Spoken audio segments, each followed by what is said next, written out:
quiero ser crudo, pero no tengo otra alternativa. Hay cosas que se hablan mal o se abordan mal y obedecen sencillamente a la falta de lectura, no a la falta de pesquisa. Pescar es, como digo siempre, salir a juntar, a recabar información que te brinda Google. Y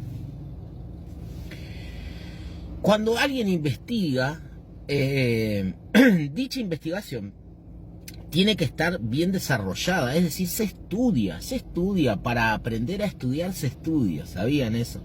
Para yo conocer o adquirir el verdadero conocimiento, tengo que estudiar para saber cómo, de qué forma. Por eso existe la metodología de la investigación en muchas cátedras, y por eso existen muchos libros científicos que desarrollan y dan técnicas de la metodología de la investigación, ¿no? Entonces digo, el problema es de ser autodidacta, que cuando alguien se manda solo no llega puntualmente a adquirir el conocimiento, lo único que adquiere son ciertas informaciones. Por eso vemos un montón de gente. Ayer me apareció uno en Paraty, que es una risa el muchacho este, que es payumbanda, qué sé yo, entre comillas, y hablaba y decía y hablaba de que porque yo estoy formado, porque yo soy una persona formada, y alardeaba así. Y obviamente que en la educación formal es obvio que habrá terminado de grande la secundaria, hizo algún curso por ahí volador y nada más que eso. Se nota en la formación, en la estructura del pensamiento, en cómo se habla, ¿no? O sea, se nota. Lo notamos todos. Digo, no existe el ser una persona formada en religión y por otro lado ser un autodidacta. Es decir, no combina eso, no existe. Quiero hacer referencia puntualmente en este video, que pretendo que sea un poco más corto, a algo que hablamos mal porque no lo logramos entender y porque no lo hemos estudiado bien. Y cuando lo estudiamos bien, y esto es mucho más grave, porque está esta fuente en literaturas que, al menos desde la Umbanda, deberían ser ya casi como la Biblia, ¿no? Como la Biblia en un sacerdote, incluso o un practicante de la Umbanda. Estoy hablando de la magia de las 7 líneas de Leal de Sousa. Estoy hablando de la literatura, que quizás es un poco más extensa, pero por lo menos 1 o 2 libros te tenés que leer, de Mata de Silva, ¿no? Es mucho más extensa. Hay como una antología de Mata de Silva que tiene 1000 y pico de páginas. Es gigantesco, vendría a ser como un tomo así, pero hay que leerlo porque hay que disfrutarlo.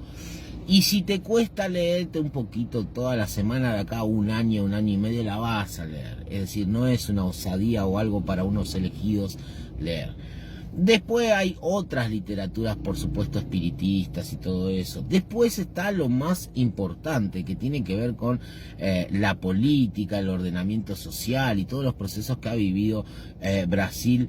No digo históricamente, pero por lo menos elegiste un proceso que es la época del imperio, es decir, desde el todo el siglo XIX y parte del siglo XX.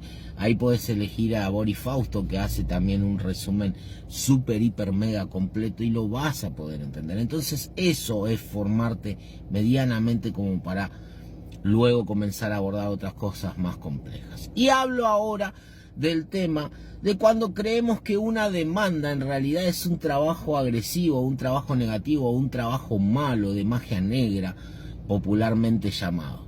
Todo el mundo, cuando habla de la palabra demanda, habla desde el lado de desnostando o diciendo, ay, me demandó, ¿no? Como si eso fuera en realidad un trabajo negativo hacia la otra persona. Error.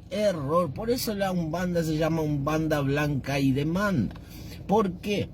Porque la palabra demanda tiene el mismo contexto en lo jurídico. O sea, una demanda es una denuncia, es denunciar delante de un tribunal o delante de la justicia, de una justicia mayor, ¿sí?, a la palabra contra palabra, a una persona. Ahora todo, es decir, la sentencia está en manos de un proceso legal y de un juez. En lo espiritual sucede lo mismo. Si yo sospecho que alguien a mí me está haciendo daño, me está haciendo algo, la Umbanda lo que hace es no solamente sostener, limpiar, quitar toda esa energía que supuestamente se recibe o se tira encima, sino que exponer eso como demanda. Es decir, exponer esa supuesta actitud negativa del otro, exponerlo delante de una justicia mayor. Esa es la palabra demanda. A lo que se refieren con el trabajo agresivo, directo y para joder a alguien, eso se llaman despachos. En la antigüedad y en todas las escrituras, desde el principio del siglo XX hasta la fecha, se llaman despachos y tienen un sentido. ¿Por qué? Porque el despacho en un trabajo energético normal, común, para una salud o para lo que sea, es el fin. Es decir, comienza el trabajo, un proceso, lleva, trabaja, todo, y el fin de ese trabajo es el cúmulo en los productos, en los elementos, en los movimientos, es el cúmulo de la absorción de la energía negativa, y ahí se despacha para que en los reinos naturales toda esa energía salga. Entonces, cuando yo abordo un trabajo desde el despacho, comienzo por el final, es decir, lo que yo estoy pidiendo o lo que yo estoy sembrando en el reino natural en contra de tu vida o de la persona que sea, es justamente toda la mierda y toda la basura energética. Eso hacían, por ejemplo, los de la Macumba Carioca, que lo escribe en la literatura de Leal de Souza. Lo escriben en el medio de la guerra civil de 1930 en el Brasil. Eso hacían, comenzaban a trabajar con despachos. Hacían despachos, pero no hacían el trabajo previo. Entonces, ese despacho iba directamente como una bomba a los individuos y los enfermaban. Les salían erupciones cutáneas rarísimas, tumores y un montón de cuestiones que eran terribles, y donde ahí se cimienta y se fortaleció de alguna forma la Umbanda blanca y demanda. Ahí cobra sentido esa palabra demanda. ¿Por qué? Porque los umbandistas salían y tomaban esa acción y los demandaban. Decían: esto está mal hecho, señor juez, y yo presento esta prueba y quiero no solamente que cortes esta magia, sino que... Y dice Leal de Souza literalmente que lo primero que sucedía con la intercesión de la Umbanda blanca en ese tipo de trabajos energéticos era que esa energía estaba cortada y quedaba en el espacio. Literalmente dice estas palabras: quedaba desactivada en el espacio natural, hasta que la ley divina decidía si eso retornaba a la persona que supuestamente la había hecho y era culpable. Es decir, hay todo un proceso legal, que un abogado lo va a entender mejor que nosotros, pero hay todo un proceso legal en esto. Entonces, cuando alguien me demanda, no me está haciendo daño, está exponiendo delante del juez mi posición. Si yo tengo el culo sucio, seguramente voy a ser digno de recibir los frutos de mi acción, y si no, seguramente que esa demanda no va a tener lugar. Pero no hay que decir: doña Chola me demandó, entonces ahora vas a ver cómo la hago mierda. Porque en Argentina, puntualmente, están jugando, parece, es el pelotero macumbero. Pasamos de la macumba RKT o 420 al pelotero macumbero. Todo demandándose contra todo, pensando que la palabra demanda es un ataque energético. Y eso es despacho, no demanda.